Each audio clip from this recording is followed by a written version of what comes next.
I'd just like to say welcome to this debate today in the Institutions in Crisis strand.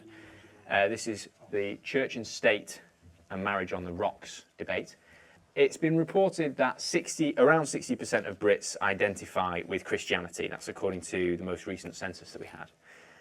And so it's clear that religion isn't dead. Despite what many philosophers, thinkers and writers have said for hundreds of years, liberal democracy has not yet killed religion. But what does a single religion, the C of E, have to offer that it needs this recognition, this official recognition, in order to deliver? What could disestablishment allow Anglicanism to enjoy some freedom and to follow doctrine on recent key issues such as the gay marriage debate or indeed women bishops, although there's many others, and does the current established status prevent that freedom? So without further ado, I'll run through our speakers. To my left here, we've got John Milbank, who is a professor of religion, politics and ethics. He's the director of the Centre of Theology and Philosophy at the University of Nottingham, and he's also the author of Beyond Secular Order, so welcome to him. It's coming out in December.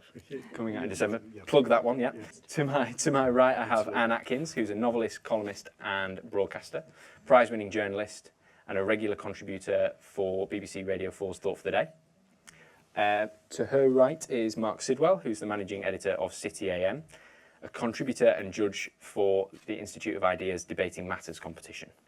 To the furthest left, we have Rebecca Jenkins, who is a cultural historian and novelist, a Royal Literary Fund Fellow, and a former writing partner of the Bishop of Durham, David Jenkins, who is her father. Indeed.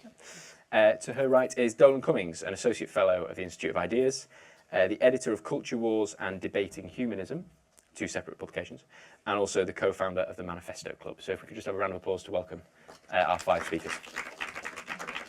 Thank you. We'll start straight away. John, if you'd like to go first. Yeah. I'd like to talk about it both from the point of view of the state, is establishment a good thing, and from the point of view of the church, is establishment a good thing.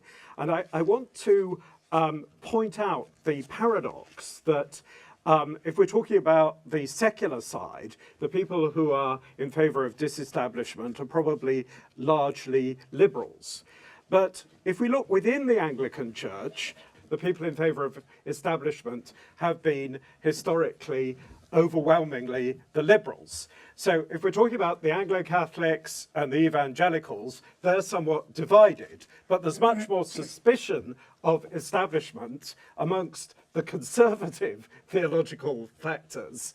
And this gives to the debate, I think, a somewhat paradoxical and interesting cast. It's been rightly said that disestablishment is the dog that has never barked, because shortly after John Keble gave his famous assize sermon that sparked off the Oxford movement, this was precipitated by Catholic emancipation, everybody suspected that disestablishment might follow fairly soon, and it never has done.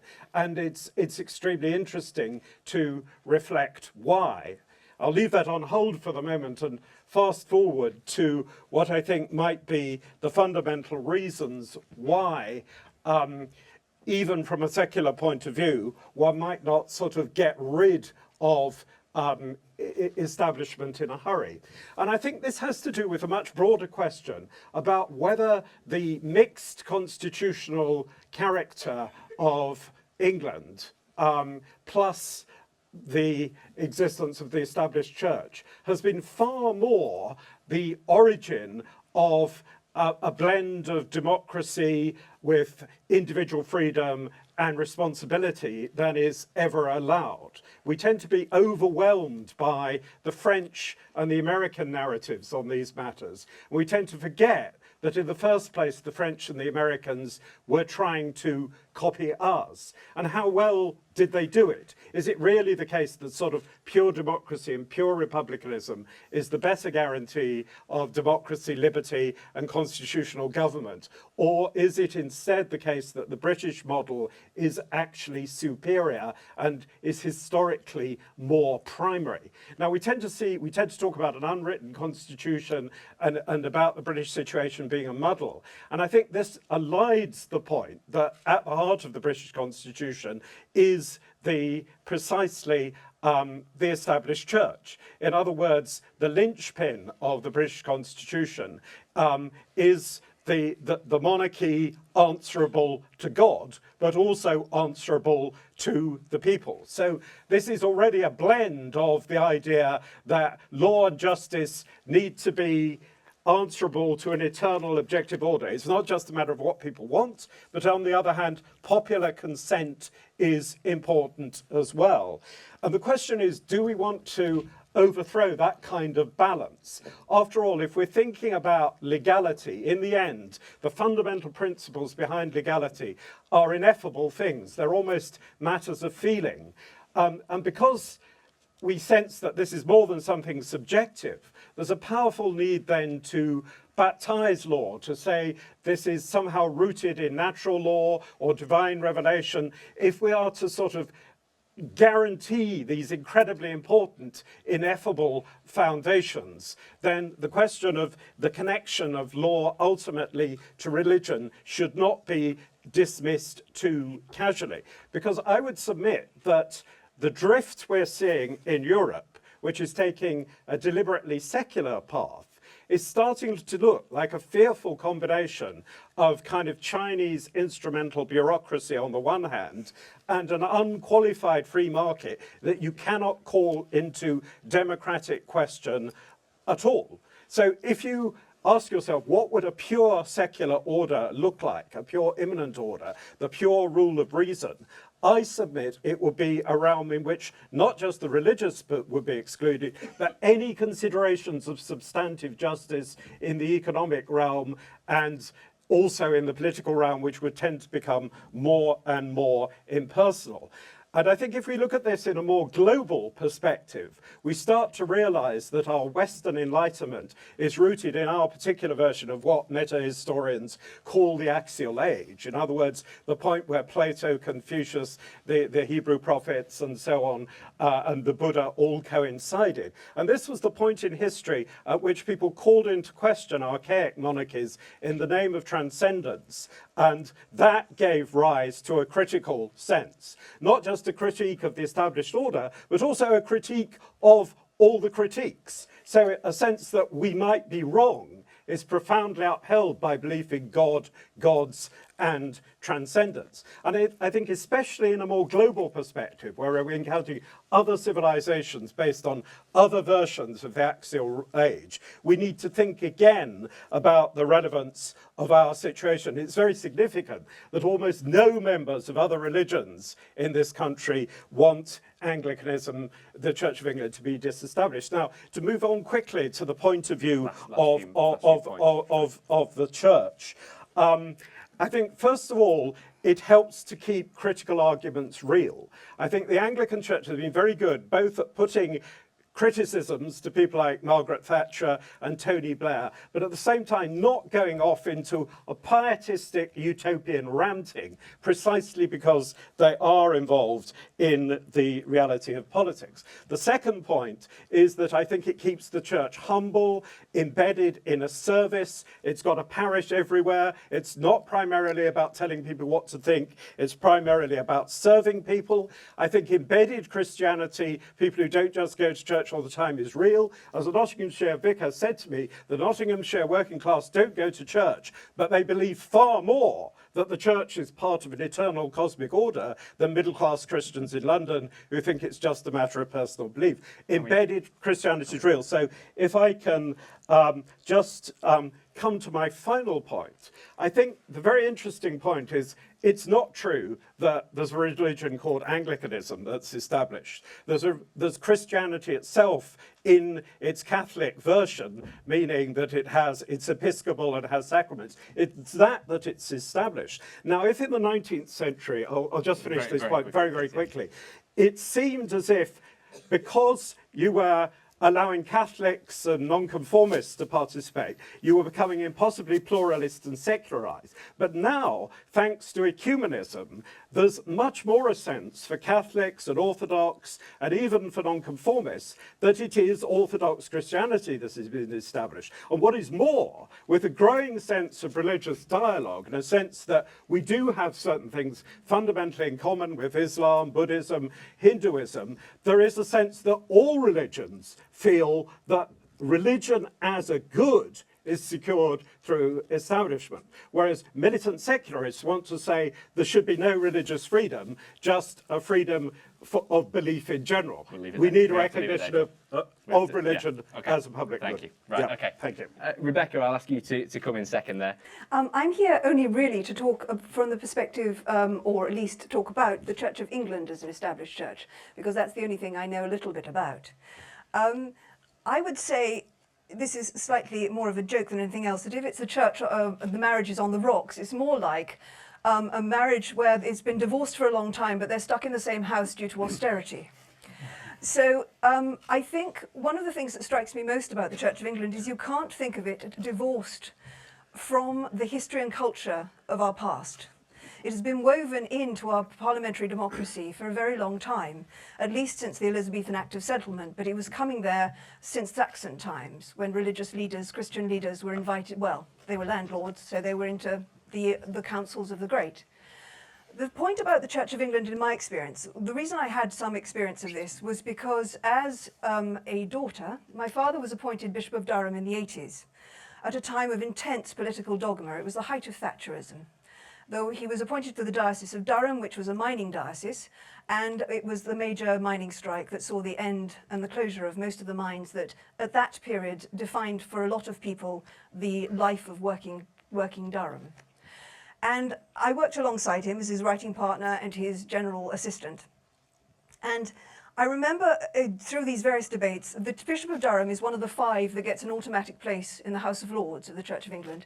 There are in fact 26 bishops in the House of Lords, the Lords Spiritual, and the top 5 are the Archbishop of Canterbury, the Archbishop of York, Bishops of London, Winchester and Durham, and they all get an automatic pass. The others are by length of service. There are 26 in all. So there he is, parachuted in. Why the hell should he have been there? The thing that struck me was when I saw the House of Bishops in action and you went to the Lords Spiritual, their room, and that is the 80s, it's a long time ago now, I realise. But as a female, in my 20s at the time, it struck me, here was a whole bunch of ageing middle-class white guys. And you thought, who the hell are these people to be poncing around in their robes and having a place in our democracy? However, it was true, they were privileged. Most of them at that time had been to Oxford or Cambridge. If they'd fought in the war, and it was that long ago, we're talking World War II, not one, sorry, they were mostly in the officer class. However, they came with a culture that said that the Church of England was slightly different. The Church of England and Anglicans were not just there for their congregations, they were there for everybody.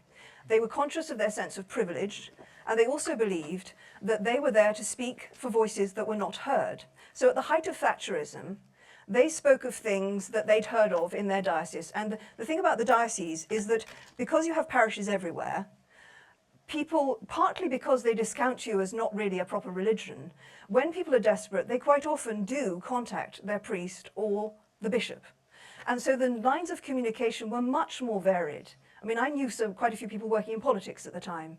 And if I spoke to my friends who were working for the Labour Party or my friends who were working for the Conservative Party, they did not have the range of communication lines that the bishops did. And because they were there supposedly to be spiritual and to raise questions of ethics, morality, things about being human, an awful lot of things slipped through into those parliamentary discussions that wouldn't have got there otherwise. Therefore, what I'm trying to argue is this. I do not believe that disestablishment won't come at some point, but I believe it has to come organically. Right now, we live in a time where in the 1% that rule us, there are totally tribal generally partisan views.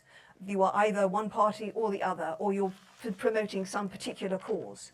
You need a space where there's enough of a gap that other voices can come through. And that is what, at this point in time, I still believe the Church of England can do. It is a service it can still give to the community. Whether or not there should be women bishops, whether or not there is about the questions of ecumenical questions and all the rest, those are all perfectly valid arguments. But I would argue at this point, given the constitution we have and our parliamentary democracy, the Church of England does have a vital space in it, and it leaves a space for voices. If you close that space down, what are you left with?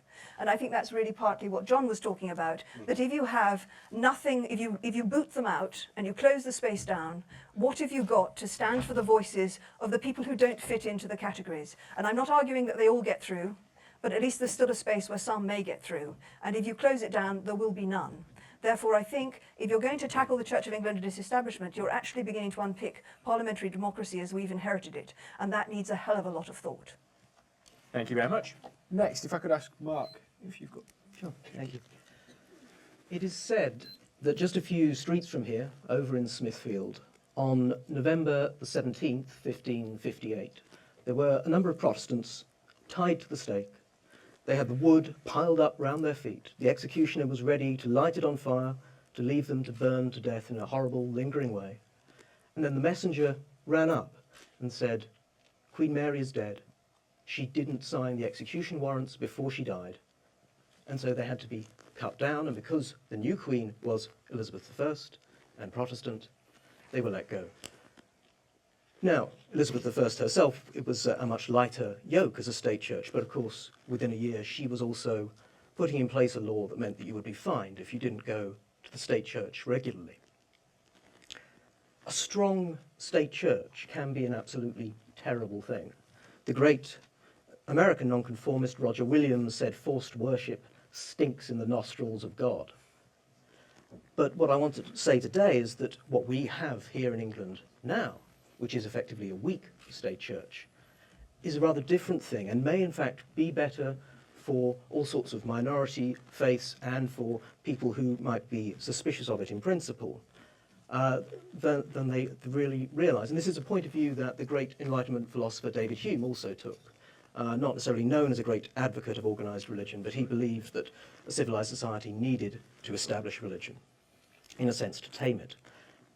But the main evidence that I have for this, as a financial journalist, it's the area that interests me, perhaps naturally, is the economics of religion, a study which goes back to Adam Smith, who wrote on it in The Wealth of Nations, but it's continued more recently by lots of academics, and very good work by Rodney Stark and Lawrence Iannacone, among others.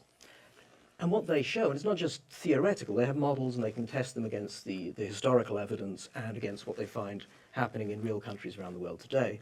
What they find is that if you have a state church, no one goes to it. So it's not so much that, oh, we should get rid of a state church because the attendance is declining. Low attendance is built into the nature of a state church.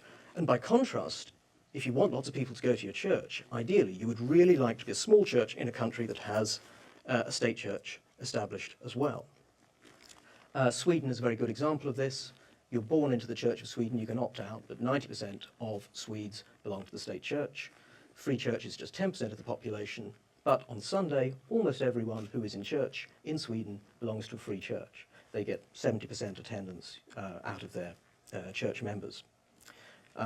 45 country study of Catholics. In the countries where Catholics are fewest, that's where all the Catholics go to church all the time. That's where they do much more religious devotion.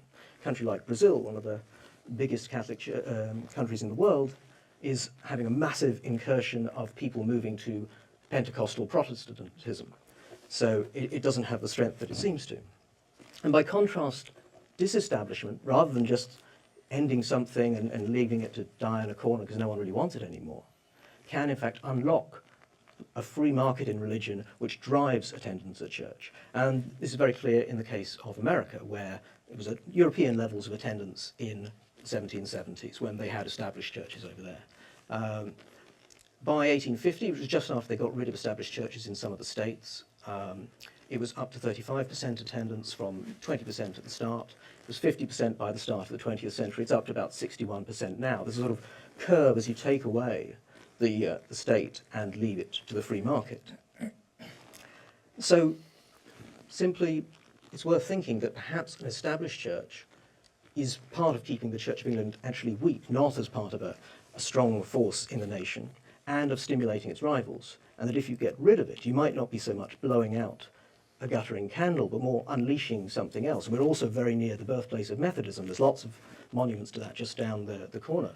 And that came out of the Church of England, ripped itself away because it was growing faster than that church could cope with, made the world its parish, churched millions of people who had never gone to church before, and in fact only really died out in England as a major force when it allied itself once again to the main established church and was more regulated. Yes. Thank you very much. Thank you, Mark. Extraordinarily, I think agree with everybody so far, except that I think... Must be an Anglican. I must be an Anglican. Except I think, Mark, that how many Anglicans does it take to change a light bulb? Probably the whole world, dear. Change? Oh, no, you're talking about Catholics, not me. Anyway, though I think, Mark, the Methodists were thrown out rather than voluntarily left. Well, yeah, but he... Anyway, don't let's... Yes. Yeah. He So- ordained people and they didn't like it. Yes. Just to get a few things out of the way first, Jesus would not have established a Church of England, I mean established in the other sense, a Church of England. This is not at all how he envisaged the church. He envisaged the church as a persecuted minority. And if we were starting now, we would not build it as it is. Nevertheless, the fact that those things are both true and the fact that something can't necessarily be justified on rational grounds isn't necessarily a good reason to do away with it. The other day I was visiting our youngest, who's 10, has just started as a chorister in Durham, and I visited her the other day and she took me to Evensong. And I was in this beautiful building hearing this beautiful music. And the same is true of that Jesus did not envisage Durham Cathedral and choirs in robes. And again, one wouldn't do that if one was starting now, but is that a good enough reason to do away with such a beautiful building? Would we do away with St Paul's Cathedral just because, of those two things? And I also want to just briefly touch on a misconception, which has actually been, John and Rebecca have both sort of brushed against this.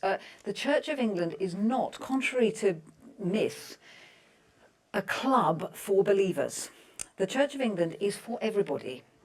By virtue of living in England, you live in a parish and you own membership of the Church of England. You do not have to prove any kind of belief to be married in the Church of England, to be baptised in the Church of England, to vote at the AGM. You're entitled to be on the electoral roll, whether you're Hindu or atheist or whatever. Now, you may not want any of these things, but it is actually for everybody. And Rebecca has demonstrated how that, the bishops are fighting for everybody in a way that many politicians are not in a position to do. And John has shown how that, Jonathan Sacks is very good on that, how Anglicanism actually fosters tolerance of all faiths, and none, actually. So those things, other speakers have dealt with more thoroughly than I will, and also questions of power and politics and so on and so forth. We may come back to this in discussion. The one thing I want to say, because it's perhaps where I have a unique contribution on this panel and possibly in this room, is the difference it makes at, I suppose, what you would call the coalface. I lived for 14 years in a working inner city vicarage because I'm married to a Church of England clergyman. And that is where establishment matters to me, because I saw what it means to people who walk along the street, or people who sleep under Putney Bridge, or people who have just been through a terrible divorce, or whatever it may be. I saw it, not every day maybe, but every week. I saw the impact it had.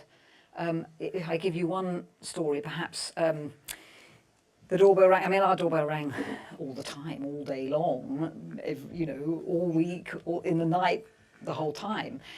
And one time it rang, and my husband answered the door, and there was a very well-dressed chap there. And he said to my husband, "Do you remember me?" Now, Sean has a very good memory, but he unusually said, "No, I'm sorry, I don't recognise you." And he said, "Well, actually, I'm not surprised. I called on you, I think it was 6 months earlier." He said, I had nowhere to live, nowhere to sleep, nothing to live off, and I asked you for money. and you said, no, I won't give you money, but come in and, you know, you can talk to me. And apparently, Sean, and he'd forgotten this, he sat this guy down and gave him a cup of tea and maybe a sandwich and I don't know what. And he said, he gave him one piece of advice. He said, you should go back to your parents. And this chap said, I was really angry with you that you wouldn't give me money. You were absolutely right. I would have just spent it on drugs. Well, we couldn't afford to give money to everybody who called at the door, but, you know, that wasn't why. He said, I went away very angry, but I thought about what you said. I went back to my parents. I apologised to them. And I'm now back on my feet. I've got a good job. And as you can see, you know, he was in a suit. He was well turned out. His whole life had been turned around because he had rung on our vicarage doorbell. I could give you numerous examples of that. It happened over and over again. A woman who'd gone through the most terrible divorce and was completely in pieces and just happened to be walking past our vicarage and rang on the doorbell and became a member of the church and formed a social network and, again, you know, turned her life around.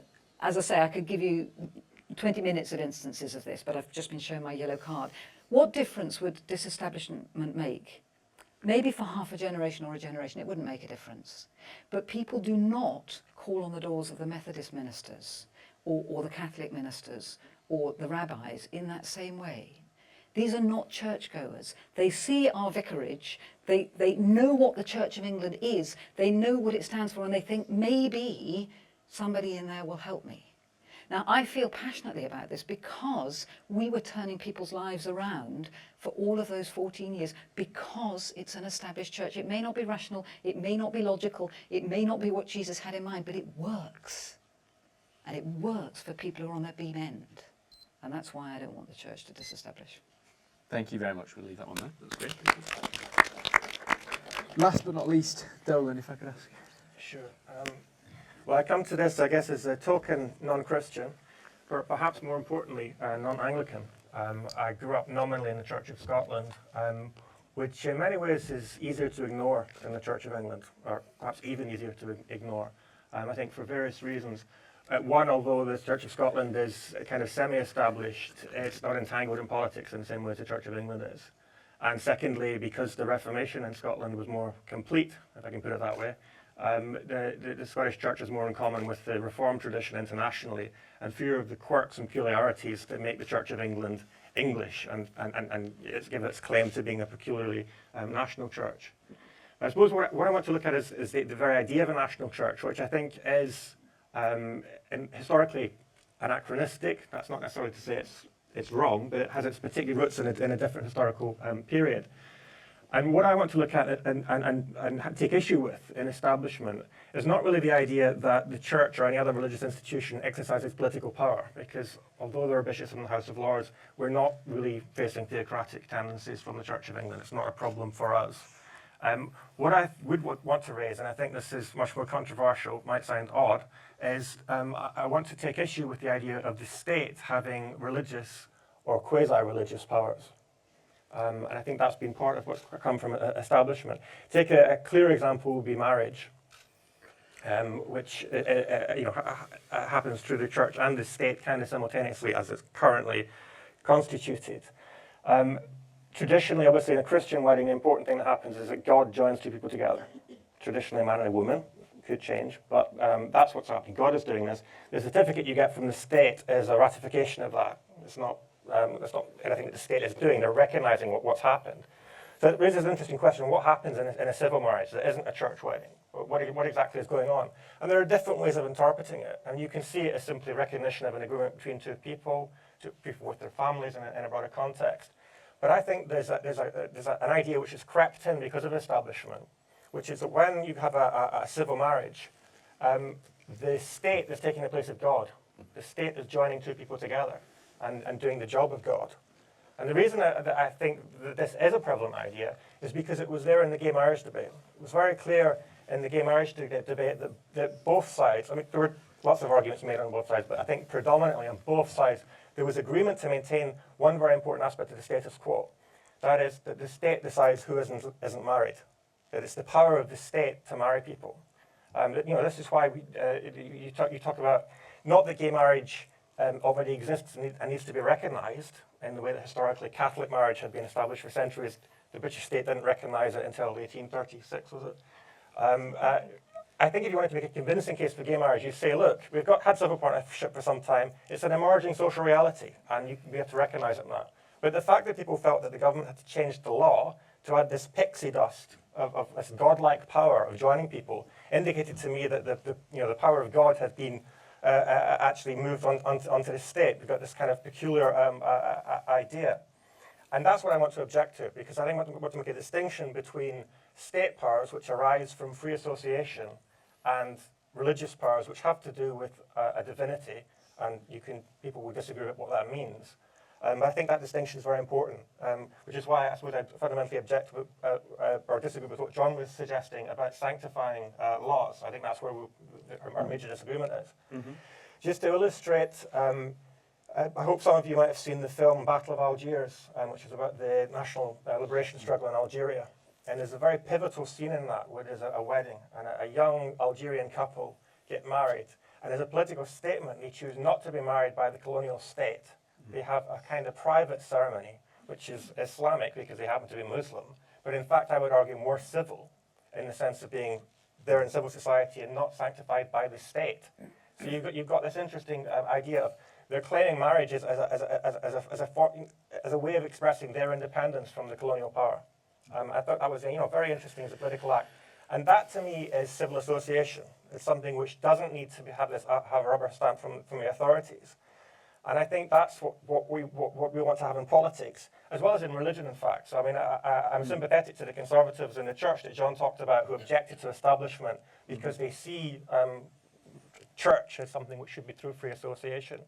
And we can get on to this question of the default membership, whether you like it or not, that you belong to the Church of England. You can see that in a nice way, you can see it in a slightly menacing way.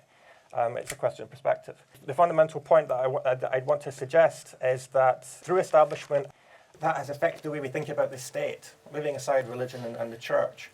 You have an idea that the nation is constituted by the state and the state's institutions. And I think that's fundamentally undemocratic. I think it has to be the other way around and start from the people. The state derives its legitimacy from the people. Mm-hmm. So I think we can probably unweave this in the discussion, but I'll leave it there for now. I suppose one of the first things that I would potentially like to start off with is this argument around the implications, and it was raised earlier on. I know we've progressed from there somewhat, but it was raised, Rebecca, by yourself, and it's around the implications of disestablishment now. So around some kind of revolutionary idea that if we disestablish now, it would have negative consequences for society, for politics, and whatever. There are possibly positive implications for the church, as Mark was saying. Absolutely. Well, and it depends on whether you're Smith or Hume on this, because they have an interesting debate. And I'm kind of an Adam Smith kind of guy, but I think David Hume was probably more right on this if you look at more modern evidence. But Hume said you have an established church basically to keep the church civilised, because the church used to rely really on land and benefices for its money. It wasn't really through collection, and that meant it wasn't tied to getting support from the individual believers, and that meant that it didn't have to be so sort of gung-ho and things that people wanted. And Smith said, well, no, it's all right really, because when you disestablish it, you get a free market, you get lots of very small churches, and they all moderate each other, and you get moderation that way. But I suspect if you look at the evidence, the really big Christianity now out in the marketplace is charismatic. Well, exactly. Generally, if you get small churches bubbling up, they are mostly likely in their early stages to be dogmatic, sectarian, and opposing to general order, in the sense that they will want the world to transform to their idea. Therefore, that socially could be very disruptive. I think the only thing I would like to say is that we do get a bit caught up in the sense that it's all about, because you're talking about the Church of England and Anglicanism, because they are Christian in their roots and origin, that means that you're talking globally about Christianity taking over as a world religion. You're not. It's actually, I think, whoever got that space, given historically that's where we are, it's also a function about how do you keep in a parliamentary democracy some window for things that aren't about the market, what the dominant two-party system says is the truth, Yeah. and the evidence that they want to present to you as reality. Yes. And so there is the sense of a role about how do you, if you're looking at disestablishment, as I said earlier, I think you're beginning to unpick parliamentary democracy, which is a perfectly possible future. But if so, isn't there a question about how do you effectively, in a universal kind of society that embraces people and gives everybody the same rights and protections, how do you keep some idea of that human beings do not simply reduce down to economic statistics, to being, well, you are a member of the working classes and now you're the unemployed poor. This is very bad. We have austerity. There is no money. Therefore, there is no answer. What about the voice for the people who actually say there are human beings involved? Can the I spiritual side. Can I come in here? I think that's basically right, and I think I'm in more agreement with you on my left than you realise, because first of all, I don't want to sacralise law. On the contrary, my argument is that if you don't relate law to a sense of the good and the true that isn't something we've just made up, you will sacralise law. You will sacralise, the instruments of human power. That's my argument. But I'm really sympathetic to you saying, in effect, let's begin with civil society, let's have a more pluralistic kind of understanding of political and social order, let's not have absolute sovereignty. But what is interesting here is that, the prime advocates of political pluralism and distributing sovereignty, people like Harold Lasky, knew how important the church was in sustaining that space. And I think this relates to your arguments, that in a way the church is like an alternative space of representation, where you don't just represent people politically, but socially and in all their various groupings. But there's just one thing I do want to make clear, because I think so far this is obfuscated. My arguments for establishment are not liberal arguments. They are very much conservative Anglo-Catholic arguments. But normally, I'm in basic sympathy with Anglo-Catholics and evangelicals who say most of the arguments for church establishment are ridiculous and wet, because they rely on the idea that we should have a weak church, that we should have a diluted Christianity, a Christianity that reduces to liberal humanism and so on. And so they tend to argue we need a more sectarian, a purer church, a church more like... I would argue that isn't very Anglican, because Anglican was supposed to be the three, faith, tradition and absolutely, reason. but if I could just finish. So they argue that we need this purist church that actually I don't think Jesus wanted at all, but that tends to be their argument. Now, my case is that this is equally a resignation to weakness, that it's assuming the game is up. That both arguments assume the game is up. And I think in this sort of postmodern, post-secular, more globalized phase, it's no longer so clear that the game is up. We just don't know. And I think the kind of thing you're describing, Anne, this experience where anybody comes to the door and you help them, that's not a diluted form of Christianity. That's a radical form of Christianity. That's a crazily ambitious form of Christianity.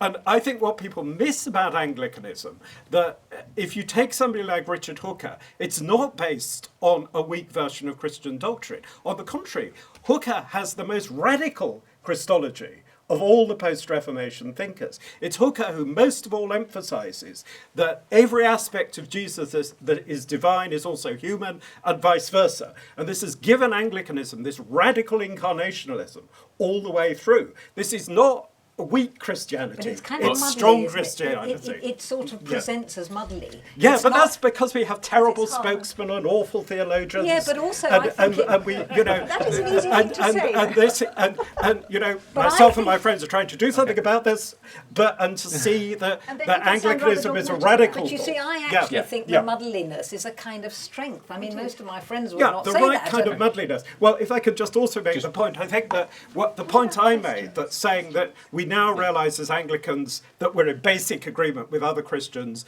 and in considerable agreement with people of other religions. Again, that's not a I'm not diminution sure that of the Christianity. evangelicals or the Anglo-Catholics do think that actually. It's a more definite realisation of the implications of Christianity. Yes, Don. Yes, of course, Don. I think we can imagine a very similar panel to this one talking about the trade unions and why we still need socialism. and making some of the same points about the differences within the traditions and the arguments and so on. But also, I mean, John's right, we can't say the church is doomed, is bound to decline, but nor can you say that socialism won't make a comeback. But still, you need to substantiate that with something a bit more, and there are people who will continue to argue. And I think this is the problem that you've identified, the contracting of the political sphere, the lack of political alternatives. That's definite, obvious historical phenomenon that happened towards the end of the 20th century. Does the church have the answers? I mean, the church can do a critique of capitalism and greed and so on, but it's less profound than socialism. Well, I would argue- On the contrary, We're not- on the also, contrary, why it's are you only accepting answers? only the Pope. Okay, sorry, I mean, yeah. because actually there you're immediately setting the boundaries. You're saying they're there only to give answers. If you're going to have a sort of flourishing and stable community where everybody can come in and be part of it, you have to have a space where people can be heard.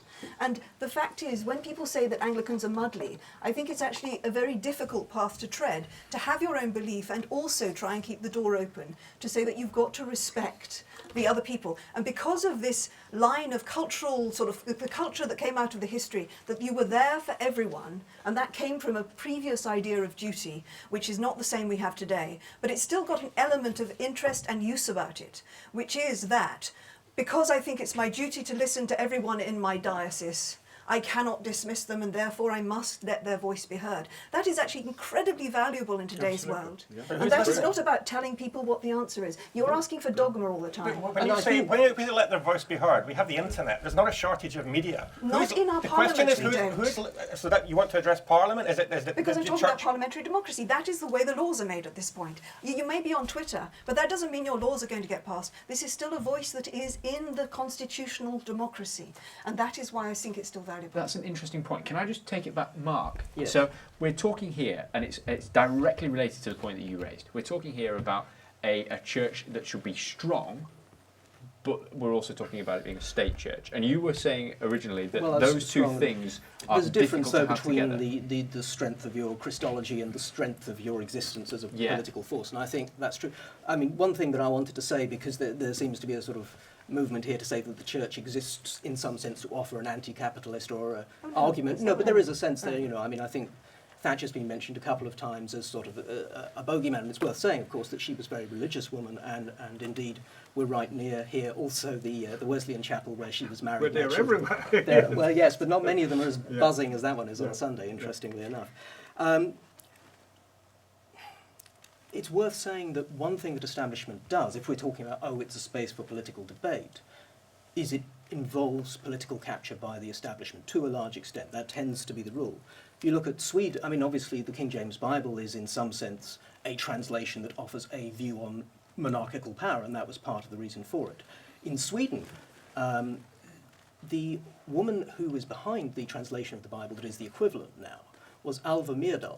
She wasn't religious, she was a leftist economist. She was married to Gunnar Myrdal, who got the Nobel Prize with Hayek.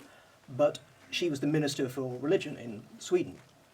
And the translation that she did naturally reflected her beliefs, and that feeds in. And I would say that the Church of England, you know, over the 20th century has tended to be following the establishment's drift leftwards in its views economically, which isn't necessarily, I would say, a dogmatic thing. It happens because it's the established church and it follows that. And that's why, even though Thatcher tried to talk to the church and say, I care about people, I'm a Christian, these things I think are still Christian values, and they wouldn't talk to her because she was an anti-establishment person. That's who not true. They who did went. talk to her. I mean, definitely. But also, one of the points about the church was also to speak to power. You know, speak on behalf of the unfortunate to power, and that is a role in most, you know, churches. And so that is also a role there. And I think some of the sweeping statements we make about what is visible about what the church does, I would argue that because of the cultural evolution. And we're not talking about a perfect world. I mean, I think if you're going to disestablish a church, you might as well disestablish Parliament as well. You know, you should redo everything. That is true, but this is what we've got. And if you're talking about how to keep a space where, yes, some people can be frightfully establishment and it's dreadful, but they can also have somebody who they are in a common corporate sense together with, so-called House of Bishops or the Church of the Communion or whatever it is, that also enables the space of different voices. And I think in one sense, because it's an old 18th century creation, Anglicanism, there is still a sort of, because it doesn't match in its structure with an awful lot of the ways that the present world is going, it leaves a space in it to allow other things to come through.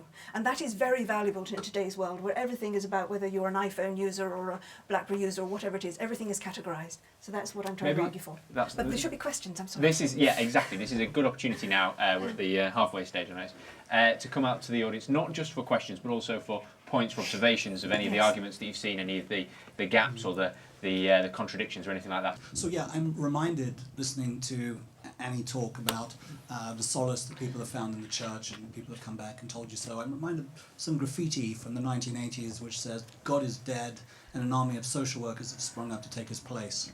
And I think in that statement it kind of sums up the gap between a kind of spiritual support which people have drawn from the church and this idea that this can be secularized and formalized, and it can be targeted and so on. There's maybe a gap there that needs to be crossed over time, and I would be your vehement anti-religious bigot, just so before you feel too warm and fuzzy. So just an interesting thing that I saw recently, I passed a church, and a beautiful church that I saw years ago. It's now got shops in the basement, boutiques. It's got like an Yves Saint Laurent. There's Pilates going on in the main hall, and it just struck me that it's still a church, but the part of it that's actively a church is now much diminished. And it did seem to me that this idea of what Jesus wanted is something with which the church is going to have to compromise, and it's struggling to stay relevant, and that kind of summed it up for me. But my point really eventually is this, is that Rebecca's idea that actually you need to leave time for a transition. There's no question that I think disestablishment is coming. Today, the Magistrates Association is voting on whether to allow people in court, to no longer have the Bible as the means by which people swear sincerity in court. I mean, that's a huge plank of the legal system which is about to disappear, relevant to Christianity. But the point is that the gap between what the social workers and state can do, this idea that God's gone but social workers will do it, there is obviously, I think, Rebecca, as you very astutely said, you need time. You can't, a vacuum is a very bad thing. One of the things which just finally hamstrings the church is that it does have this inertia. It's not being able to change that radically. By nature, religion doesn't. And that's a great weakness for the church, but that means that the process will be given time. You can't just chuck out the church and say, okay, we're going to draw up for performance targets and so on. There's an extraordinary degree of hubris in most of your presentations. Britain would sell its granny in a way that is unthinkable even in the home of capitalism in the United States. The voice of the established church seems to me to have made not one jot of difference to the ravages of the public sector, the ravages, and I'm fairly centrist politically, but the ravages that we have experienced here are unparalleled in any capitalist country, including the United States, contrary to popular and populist opinion. And the idea, I'm by background a Northern Irish Catholic who works in Scotland, the idea that the only place that people come for succour is to an Anglican vicarage is palpable nonsense. I worked in a retreat house in North London in the 1980s, and we had guys coming every day. There's just so much hubris attached to this. I don't mind, I can give a damn whether the church is established or disestablished, but the hubris that is attached to it is just lamentable. Thank you very much. I suppose it's a question for all the panel. Quite a lot of your arguments in favour of the church being either, in either sense, are sort of social arguments, the social utility of the church. In which case, as opposed to the spiritual utility, in which case, is there a contradiction in terms in saying that there might be a case for a secular church? It doesn't just offer a social role, it does offer a spiritual role as well. I didn't focus on that because I don't like to assume that everybody in the room recognises the worth of a spiritual contribution. For all I know, you may be an atheist and you may think that's completely pointless. I don't think it's pointless. But that's why I wasn't arguing from that. There was a huge spiritual impact as well. I think, again, just let me take one example of somebody who became a member of our church in his 70s. He'd actually been going to church all his life because his father was a vicar, but he didn't become a Christian until his late 70s. and his entire life was transformed by that. So there is a great spiritual contribution as well. I think your attack, your accusation of hubris was probably primarily directed at me. And I don't think you should take it personally. I Okay. talked about the whole thing. all right, well, I apologise for perhaps, well, for perhaps saying a bit too Hubris is a glibly. strong word, I think. If you're going to sort of, it does sound like an attack. Look, it's hubristic to think that you're making a difference when you're palpably not, because you make no difference, and that's true for most Christian Well- Christians. You make no difference to the political economy in Britain. Excuse me, I was talking about, I mean, I may have exhibited hubris, and I apologise for saying that people don't call on, Methodist vicarages in the same way or whatever. I mean, yes, we had a Catholic soup kitchen around the corner from us, which was made a huge contribution. So I should not have implied that. But I know from people who called at our door that they called at our door because it was Anglican. I know that. Now, you say no difference made.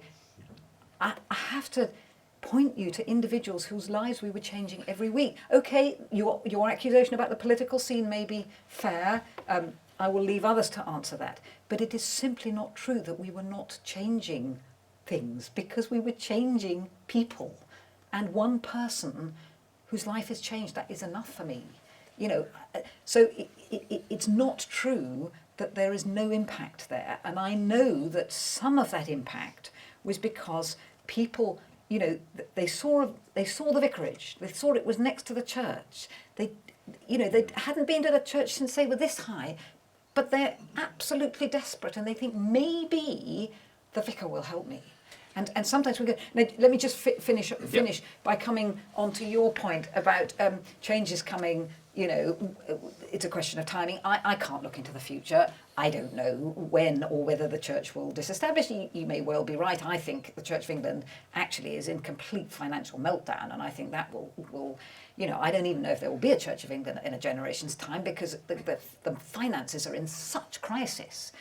I mean, we can't afford to pay vicars, we can't afford to keep the vicarages going, we can't afford to keep the buildings going. That's why disestablishment would be a huge favour to the church. But I think the church is there to serve, and I think we serve better how we are now. But what I do know is when change comes, the church will be nimble on its feet, because Christ's church, okay, there are some things that we believe forever and we cannot change. There are some things we must change all the time. When a lot of Christians fought for keeping Sunday special, but now that Sunday is no longer special, we have to have midweek things. We have to be in the supermarket. We have to be nimble in this way, and we will be. Thank you, Anne. My question back on that would be, do those individuals, and Ali, I want to leave it more as a point rather than a question, but do those individuals come to the vicarage, come to the church because it is the state church, or because it was the state church? And Well, so this is why will that not necessarily continue anyway? No, I don't think it. Again, I can't see in the Yeah. future, but Well, my yes. hunch, my strong hunch Isn't. from living through it is that, as I say, it will last half a generation or a generation. It will last. Mm-hmm. People who knew what an Anglican church was when they were little, like people who heard the King James Version or the Book of Common Prayer, who are now in their 60s, probably 50s, 60s, they still know it and they can still recite it without having to look anything up. The next generation, they can't. And when if disestablishment comes, the people who remember it from their childhood are the people who will call on the vicarage door when they're desperate. Okay. But their children will not, is my belief. There was just one thing I wanted Well, I to say. think they still Your do. point about the Bible being removed in courts of law, which I think is perfectly fine, acceptable. The only thing, what I'm interested in is you're looking towards the future from disestablishment. What kind of future structure can people come up with that will enshrine something about that space about being human in all its aspects and its vulnerability and its poverty and its identity, versus the huge interests of money, political party, people with voices that are so much stronger than yours? So is there a way, that's I think the exciting area, is trying to figure out what for the new generation, you do end up with political structures. That's what happens. That's how your society around you will be governed. How do you think it's possible, and how would one try and envisage something that tried to preserve that same sort of, sacred is a difficult word, but that the idea that being human in itself is of a value. That's why we're all equal. Thanks, Rebecca. Could I Sorry. ask Dolan? Could I ask to look at this question of the church's impact on political economy? So we've talked about it on an individual basis, but actually political economy generally speaking, and whether or not the church's role as the state church has had an impact on its ability. Yeah, I don't think it's had an impact on political economy, but that's not what the church is for. I kind of think it's a mistake when people justify it in those terms. Everything in the Gospels is about the next life. It's not really about how you reform this. It has consequences, of course, but I think that the religion in religion has been diminished the way you talk about it. Let me just pick up on the jury question. I was in a jury earlier in the year, and I chose to affirm, being a non-believer. Actually, 9 out of 12 of us just went with the Bible. But actually, if I were a Christian, I think I would still have chosen to affirm, because I'd be the sort of Christian who doesn't believe swearing on a Bible is that significant. It's something ridiculous to me about keeping this book that no one ever reads, and people just put their hands on it and say some words, and there's some magic. That's not quite true that no one ever reads it. No, not that. The book given to me, the particular copy given to me by the usher. That I think is an oddly fetishistic thing. And so there's one Christian writer who I admire, an American called Mark Driscoll, who planted churches in Seattle, one of the least churched cities in America. So he was starting from the opposite point. There wasn't an establishment to defend. He's building churches, and there's been some great success in doing that. We see churches being built.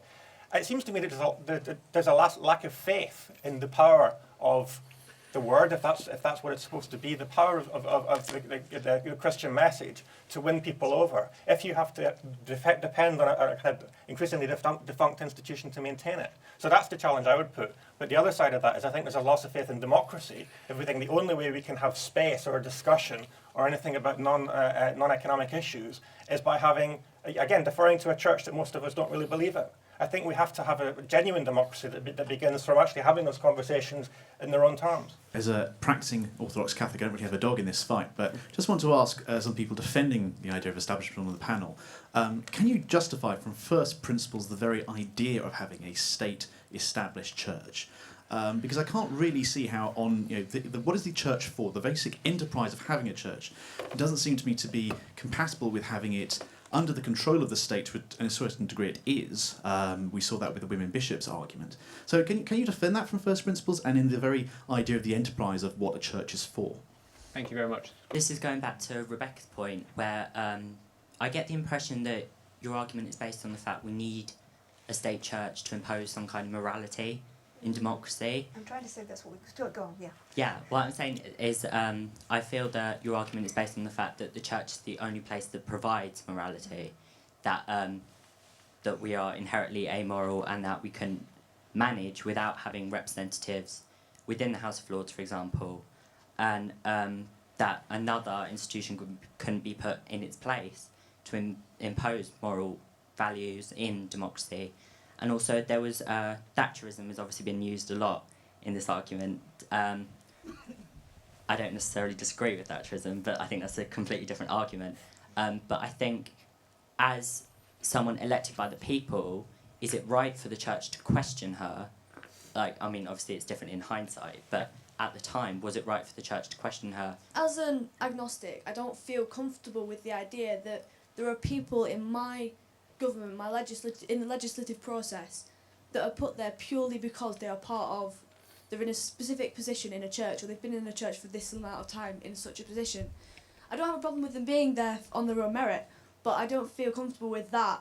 I entered this debate thinking we're talking about what we have now and how do we move forward from it.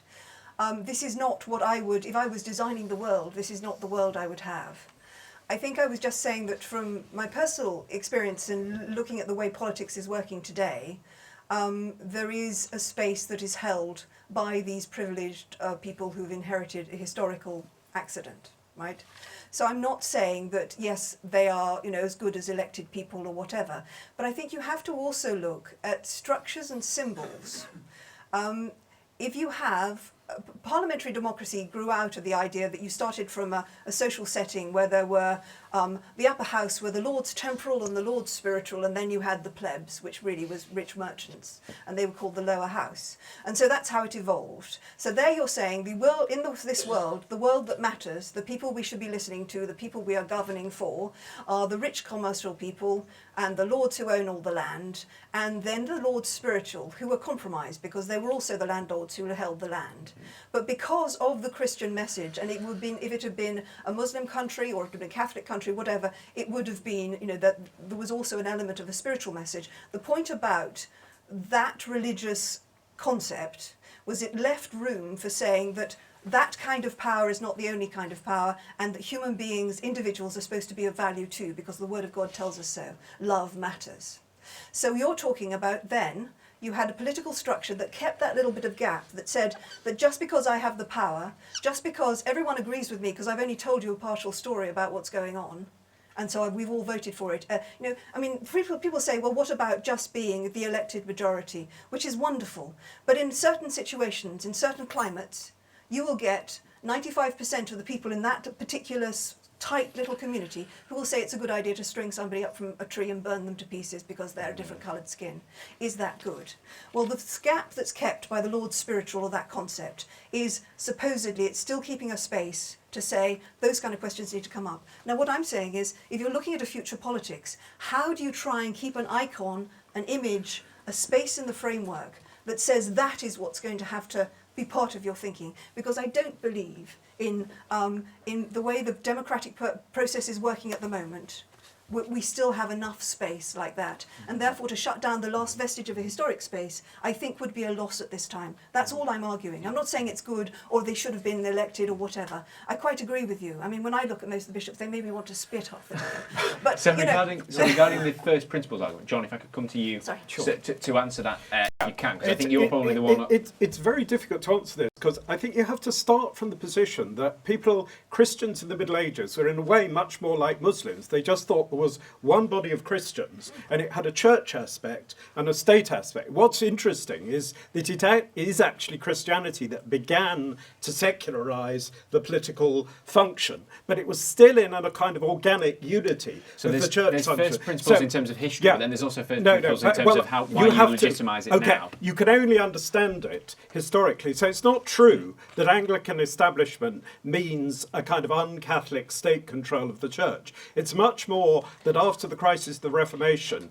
you had to have, as it were, Christendom in one country. And so, for example, the crown, the sovereignty of the crown technically runs through convocation and now synod as much as it runs through parliament. It's not the state in control of the church. However, the point one has to grasp is that confessional state, so establishment in that strong sense, vanished a long time ago, because once you got the situation where the people in the House of Commons were not all Anglicans, then the church had to say to itself, do we want to fight that, or do we want to preserve the independence and freedom and liberty of our church? So one argument is indeed, and I'm not dismissing this, is that we need a softer Scottish form of establishment where we have more control over our church. But here, candidly, I'm undecided, because I wonder whether there is now a kind of new question of confessionality for the kind of reasons you're talking about, that if we don't admit the religious dimension, the Christian dimension, and the dimension of other faiths, because I would like to see imams in the House of Lords, absolutely. I would like to see a vocational House of Lords, not a ghastly reproduction of the House of Commons, but another form of democratic representation. And so the question is, precisely because we now see what secularity is leading to, the absolute instrumentalization of the human person, and this is a new totalitarianism threatening in Europe, don't we now need to revisit even the confessional character in a more confessional sense of the state? And it's that question that I think my kind of Anglo-Catholic and evangelical predecessors hadn't got to, because this is a new moment in history. I suppose that's a very interesting point. And I don't know what your view, and Anne as well, actually. So this is something I was expecting to come up, to be honest with you. What about if Anglicanism isn't the only state church? Oh, So absolutely. the idea of having imams, of having I think Catholics, I don't think you can undo tradition, and I don't think Muslims would be the last people who thought you could do that. But nonetheless, already the Church of England does operate as a kind of carapace. There are also Methodist chaplains. It's in prisons. And can I just say, because I do think there's a lot of ignorance about this, the levels of church involvement, not just the Anglican Church, the Catholic Church, the nonconformist churches, in civil society is massive. They hold a lot of it together in terms. When the Archbishop of Canterbury announced his credit unions idea, he'd failed to do his research. I'm not attacking him. He didn't realise they were already happening. In many dioceses, they were already happening. And because, in a way, secular association and secular politics, political parties have collapsed, or despite the collapse in church membership, religious groups, Islamic groups as well, are very important in sustaining this. And I think this is crafting a new resistance to existing political economy. The kind of thinking that says society comes first, not the market nor the state. We need a market subordinate to society, what Pope Benedict called a civil economy. This far outweighs any of the thinking being done by Marxists nowadays, although there are many secular thinkers also joining in this new kind of civil society-based critique of both capitalism and the powerful state. So, I think people just don't realise the degree to which religion is to the fore now. Yeah, and it's worth saying, of course, and this goes back to something people were saying earlier when they were trying to suggest that, doing things, charitable things, helping people or whatever is sort of a secularized form of Christianity, and it's not really the core of it. But of course, these are biblical injunctions. Yes. The others shall know you as Christians by the way that you treat one another. Feed the poor and heal the sick, yes, and also, visit prisoners. when you're talking about the success of evangelical sects in America, it's partly because they do unbelievable number of practical things. Sometimes they do much better things than what they say. And it's interesting that the one country where people do go to the established church, which is Italy, is rife with lay associations, prison cooperatives, lay people organised. So people need to see that religion is relevant. And of course it's one of the things that people forget got lost in the Reformation here was all of those confraternities were stopped as well as the monasteries. It's often forgotten. Can I, Dolan, I know you're chomping at the bit, but can I see some more questions? And I know I promised yourself a question there, so just down at the front here. I have been struck by a number of things. I think the first one of which is, the mention of biblical injunctions, and I think I do have a problem with that because it does sort of presuppose that in terms of looking after your neighbour, in terms of, or charity or indeed helping the sick and the rest of it, it does sort of presuppose that is a Judeo-Christian thing, which I think would have surprised, the ancient Greek and Roman philosophers. Leaving all that aside, I think it was Queen Elizabeth who said that she had no interest in making windows into the souls of men, and it seems to me that those who argue against the establishment of the church are nonetheless arguing for that, namely that there should be an overarching, if you like, structure which keeps people on the safe and, like saying, narrow. And it seems to me that those of who take a more robust shall we say, attitude towards the church, seems to me that in wanting, if you like, a more fire and brimstone approach, to the impact of religion in a more general society, it seems to me, that they have no actually evidence that people are wanting more of that in their lives. I mean, I think actually it was a shift away from, if you like, a simple faith approach onto a more scientific, onto a more rational thing that did that. And I can't really see the genie being put back into the bottle and stuff, not unless you want to smash the bottle anyway. Thank you. Just very quickly, thank you. It just seemed to me, though, that those of who actually are arguing for a more conservative social and religious message from the church, and I'm not necessarily including those people on the panel in this, but those of who are arguing for that, it seems to me the sort of people who keep their petrol and their matches close by, ready for the next bonfire of the vanities. My daughter's just spent two terms studying Buddhism at school. Are we having this discussion the way we are because the Church of England has no input to speak of into school curricula? I've just been to a talk on the history syllabus. Religion wasn't mentioned. That we know that Christianity underlies the culture of this country, whether people are profess to be Christians or not. Yet, the church doesn't seem to be able to affect what's taught in schools. Can I just come back to your previous question? I mean, well, and the short answer is having imams and rabbis in the House of Lords would not do it for me. No, that wouldn't solve the problem. And I mean, call me an extremist, but I favour a simple Republican form of government. Actually, I don't think you need an unelected second chamber. I think that it means we need a more mature democracy than we have now for that to work. That's certainly true, but I think that's a priority. We need to work on that rather than looking for bishops or anyone else to hold us in place. Look, republicanism in government is a bit like Presbyterianism in religion. Yes, sorry. And then it's more diplomatic, but it's not simply about individuals, because there's a tradition that is embodied in the system of elders, and there's a scripture which is there. And to have any political bodied effect, it's not just about getting a bunch of individuals in the room and saying, what do you think? It has to refer to a tradition, and that's what we've lost. You know, the whole end of the 20th century in Britain was about the demise of the left-wing tradition, and very quickly the demise of the right-wing tradition, which had been in opposition to it. I think you can see that reflected in the Church of England. But I think what we need then is to reconstitute some form of politics. And, you know, Christians have as much a role to play in that as anyone else. Whether an established church has a role to play in that, I think is far more tendentious. Thank you. Anne? Well, if I could pick up on your question about education and faith, because my husband, as I say, was a parish vicar and is now a school chaplain. So I'm now learning about that aspect of an established church. Now, he's not entirely representative in that he's in a private school, not the public sector. But nevertheless, I see, I mean, coming back to the question about could we argue this from first principles, I couldn't. I could not argue for an established church on first principles. I couldn't argue for the goodness of love on first principles. It's there, and I see the good it does.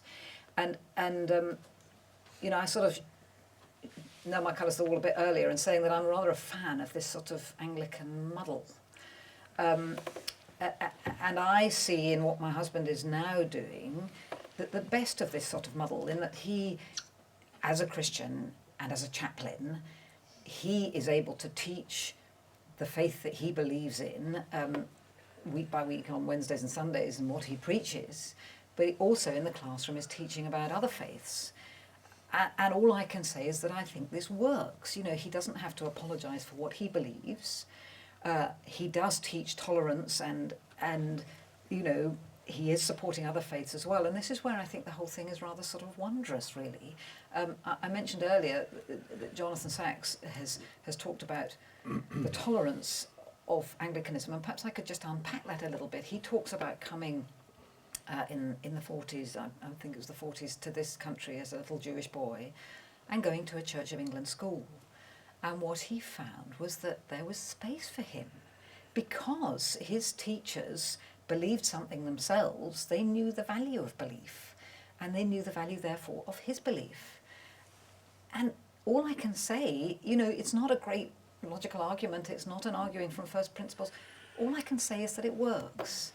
And it's not the only way of making it work, but I love it because... With this question of it works, and it's a nice point regarding perhaps your first point around people going to a vicarage as a first port of call, if that's a route. It's not always, not everybody's first port of call, but it works for some people. But you know. Does the wider system work when, in fact, you have such conflicting opinions and such conflicting views on the way a country should run itself? So you've got religious values, and then you've got views in wider society, and they, at the moment, appear to not match to such a degree that they're beyond compromise. Both sides are beyond compromise, and how can you uphold those two things at the same People time? thought that when divorce was introduced, that it proved not to be the case. But you see, I think deep down, Jake, that it does work. Okay, yeah, there are lots of uncomfortable bits. You know, it annoyed me a lot when David Cameron waded in about women bishops, about which he understands nothing as far as I can see. None of his blooming business, I think. And, you know, there's a great muddle over the gay issue and all that sort of stuff. But on the important things... You know, we've got hundreds of years of Christian values enshrined in our law. Is that right to impose that on people who don't believe in Christian values? Well, actually, I think yes, because I believe in those values because I think God established them, you know, so I think they work for everybody. And that's why we have a liberal democracy. That's why we live in a country that can criticize the church, because Christianity has established that freedom of thought, that freedom of speech and so on. So, you know, I just come back to this thing that it, au fond, it works. In the details, it's a mess. But actually, you know, deep down, we live in an amazingly, wonderfully tolerant, fair country compared with a lot of the world, and thank God we do. And, you know, Yeah, Mark. I think you know, my general thought on this is be careful what you wish for. I mean, there are different forms of secular society in the sense of, you know, not having an established church that you might end up with. You might end up with France, which some people might see as an Enlightenment model, but you know, I'd say is actually quite an illiberal place, with banning burqas before us. or Turkey, indeed. Yeah, well, you don't want to end up there. And on the other hand, you might get America. I wouldn't want to be there either. You might have a very intense religious community, but it's much more often strict on social issues that you don't like. Strict churches are strong. What we did in this country was create a church that could survive and be quite reasoned and have room and act as a carapace and do all of these things. But that wouldn't be very intense because it wouldn't be turning so much in a sort of market sense to its believers in order to keep itself going and to earn attendance. And that's going away. It's going away for economic reasons primarily. And what we get in its place, it will be hard to know, but it probably won't be as good. And actually, just to add to that, I mean, I love that Elizabeth's declaration that she didn't want to make windows into men's souls. And that is what is so wonderful about the Church of England, that, as I said at the very beginning, you aren't required to believe certain things. You know, she was a wonderfully tolerant, her Protestantism that she established was a wonderfully tolerant thing. I heard there in the Vegas corners, Well, you are. Well, I think the thing is, there's a lot of eliding of categories, because in one sense, the point about the Church of England is an established church. It is a Christian church in its nature, but it's also had a particular cultural evolution as a Christian church who had a duty to serve the whole of the community of England. Exactly. And so, I think, although it will no doubt be wiped away and with new generations, I think in fact that we can always learn a bit from our past. And there is actually an element in our English culture which gave rise to things like the rights of man and even women and various other things, liberties that we now all cherish, which came out of an Anglican-informed faith, not exclusively, but which, one of the things the Anglicans are good at is they've had hundreds of years of trying to keep together an intention and a broad church, completely opposing sections. They are made up of evangelicals, supposedly evangelicals, Catholics and liberals, supposedly all sworn enemies. But the whole idea of the Anglican communion idea was that you could find a way through reason, tradition and faith to keep these things together. So in one sense, they're an institution that has had many, many years of trying to figure out how to keep warring parties together in a flourishing community. And that is not an easy business. And in our world today, where people would rather run away and say, this is total mess, let us smash it to pieces and walk on to something else. Well, you're human, you never run away from yourself. So a tradition that has actually got a strong intellectual tradition of trying to figure out how to compromise and care for your neighbour without compromising your own most cherished beliefs is actually a very valuable tradition that should not be thrown away lightly. That's all I would say. Yeah, I'm maybe it's because I'm not a cradle Anglican and I'm half Celtic, but I'm not quite so at ease with all this pragmatism and lack of principles. I mean, but obviously Anglicanism is not the only way to go. It's No, not. this is true. Everybody says, if I'm saying one thing, you must believe about me. And it is there for historical and pragmatic reasons. But I do think you can also justify it on first principles, which I've tried to do. And I think the most notable thing is that maybe Anglicanism is a particularly radical kind of pan-sacramentalism, in which when you go upwards, you don't leave behind this earth, you also go outwards. It's a double dilation of the heart. And you find this in Hooker, you find it in Traherne, in metaphysical poetry, and it's not all as vague and mushy as I think sometimes is being presented from this panel. It has a real theological and philosophical Can I just say rationale. one thing? And so if Can it, I just yeah, one small yeah. thing? When everybody says it's mushy, you try it. It is not mushy. It is bloody hard work, and it is actually where a lot of people have found true exposition of love and sacrament. but- and although that sounds horribly Yeah. Christian, I'm terribly sorry, but it is not mushy No, when you actually okay, practice we it. agree it's about tolerant. we agree about That's it. Is Tolerance is but- hard, people. Yes, but not infinitely tolerant. But if I can just say something about education, I totally think it's important to learn about the world religions, and France is discovering it has to now teach religion. But I do think that children find it incredibly puzzling if they don't understand that they also come out of a religious tradition. Then it's just a lot of weird stuff that other people do. So they need both. And you know, I teach in a department of theology and religious studies, and I profoundly believe in that combination at school level and at university level. Thank you. Dylan. Yeah, I mean, just to come back to the point I started with, I think what I object to is a state with quasi-religious powers, and which is seen as the heart of the nation in a sense. All states have quasi-religious Well, no, powers. I'm not picking Yeah. on, not picking the Church of England in that respect. Do you know but- that France, but- no, the French government intervenes in the choice of the Bishop of Paris? France was the, Yeah. France was the Yeah. example I was going to give. Yeah. In fact, even Yeah. even around the Revolution, there was a quasi-religion built up around that, which Yeah. was because of this Yeah. idea that you needed to have some kind of overarching thing that people could subscribe to. And that everyone had to subscribe to, which is how you end up with the authoritarianism of banning burqas and so Yeah. on. I think we should be a bit more relaxed and, you know, liberate the evangelicals from the Church of England. But Allow the various... look, I've got to ask you this question. Isn't it the case that we're saner about things like burqas? We adopt a kind of middle line, partly because we're not a completely secular state, and we're not a theocracy either. And establishment kind of holds that middle space, doesn't it? Well, It makes us more liberal, not less, in the good sense. it's difficult to say which factor is decisive. Britain's a very different society, but I think we have to have faith in people's ability to be tolerant without being told to be tolerant by the church. I think that we need to have... Well, to come back to that's wishful, that's utopian The only thinking. thing I would say also that the idea that you're being told to be tolerant by the church is a very 19th century idea. Since when did the state church ever tell you what, you know, that everybody goes on, they're too mushy, they don't tell you anything? The very idea that you have to keep everyone together in one church. Why? If you No, believe different that's not the things, point, go I'm saying. separate ways. No, that's fine, 'cause you have all different churches. Any religious movement should be built on free association. You associate with people you agree with. You don't have to pray with Muslims to tolerate Muslims and get along with Muslims and work with them in the secular sphere. No. You don't have to pretend that everyone's part of the same religion. And it seems to me that's the logic of establishment. Of an established church, an established single. I get you. I can identify with that. If there's any further points either from you two, we should be drawing to a close in the next few minutes. I was just going to give a historical example just because I like it and I haven't had a chance to mention it. In Japan, at the end of the Second World War, they disestablished the Shinto religion, in which the emperor was not just head of state but was actually a god, in which priests were civil servants, in which, while you could have small other religious things, it was hard to get approval and it was very constrained. And there was an extraordinary explosion of religious activity.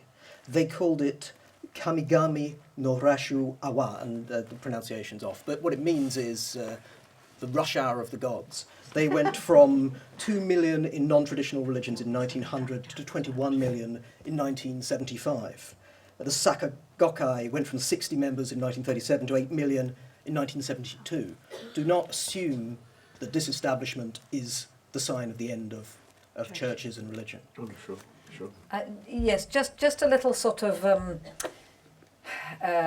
analogy, perhaps, to wrap up, not necessarily the whole thing, but wrap myself. I do Thought for the Day from time to time, and again, that was established by Lord Reith as a Christian thing.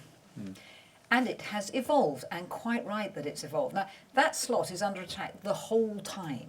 How can you justify, you know, this faith slot in the prime time of our flagship news programme? You can't, really. You know, what is it doing there at 7:45 when we should have the Prime Minister on or whatever it is? How in a you know, country where most people don't... I don't know how you can justify it, but it is one of the most popular slots on the programme. And that... that was founded as a Christian moment in a news thing is now, quite rightly, also a Muslim, a Jewish, a Hindu, a Sikh, has all Rarely these... an atheist. No, it isn't. It's never an atheist slot, and that is one of the reasons why it's under attack. Because, Jake, atheism is not a faith. With due respect, if you put, if you allowed an atheist or a humanist slot there, and people do argue, well, atheists and humanists argue for it. I don't know if anybody else does, but if you did that, it would become an individual slot. And as soon as it becomes an individual slot, it would fall apart. The whole thing is it's an established Christian thing that has shown tolerance to other faiths, but it has to be a faith thing. And again, how the heck would you argue for that on first principles? You couldn't, but people love it, so leave it. I think that would be a pertinent point to end today. So thank you very much for that. It's not where we wanted to be, but it's where we are. I suppose it's probably the